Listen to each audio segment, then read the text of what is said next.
Beberapa tahun belakangan ini, banyak terjadi peningkatan kasus penyakit diabetes mellitus di Indonesia. Sebenarnya, apa sih penyakit diabetes mellitus itu?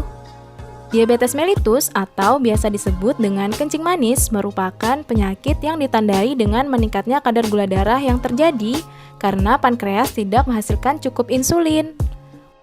WHO atau Badan Kesehatan Dunia memprediksi kenaikan jumlah penyandang diabetes mellitus di Indonesia dari 8,4 juta jiwa pada tahun 2000 menjadi sekitar 21,3 juta jiwa pada tahun 2030.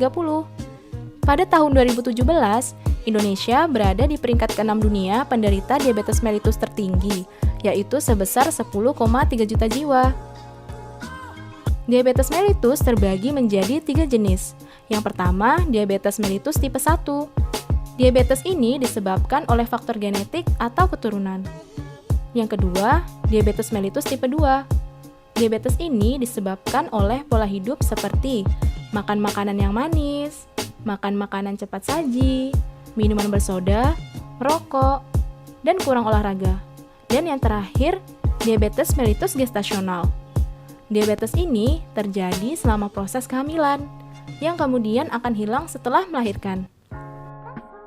Sebenarnya berapa sih kadar gula darah yang normal? Kadar gula darah normal dalam keadaan puasa sebesar kurang dari 100 mg per desiliter. Sedangkan jika dalam keadaan 2 jam setelah makan kurang dari 140 mg per desiliter.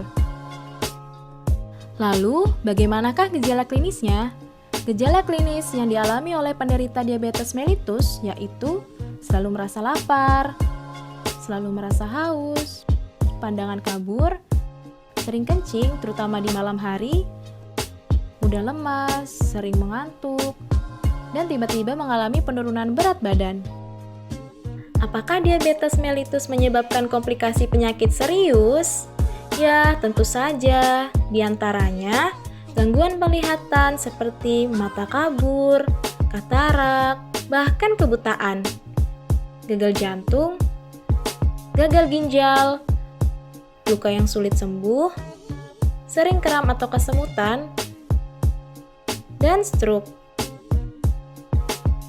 Apa yang harus dilakukan untuk mencegah penyakit diabetes mellitus? Yang pertama, mengurangi makanan atau minuman yang manis-manis. Yang kedua, menjaga berat badan agar tetap ideal. Yang ketiga, melakukan pengecekan gula darah secara rutin. Yang keempat, jangan sampai stres. Dan yang kelima, rutin berolahraga.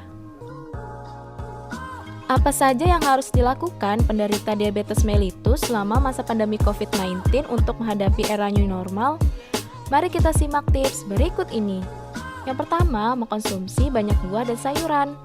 Yang kedua, melakukan aktivitas sehari-hari dengan menerapkan protokol kesehatan seperti memakai masker, sering mencuci tangan, dan menghindari kerumunan.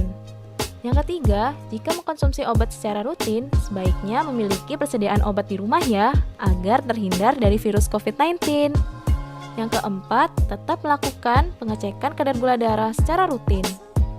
Yang kelima, jika memerlukan konsultasi dengan dokter, dapat dilakukan secara online. Atau jika harus terpaksa pergi ke dokter, sebaiknya menerapkan protokol kesehatan ya. Terima kasih telah menonton video ini. Semoga bermanfaat, tetap jaga kesehatan, dan mematuhi protokol kesehatan ya. Oh iya, jangan lupa share video ini sebanyak-banyaknya ya. Sampai jumpa.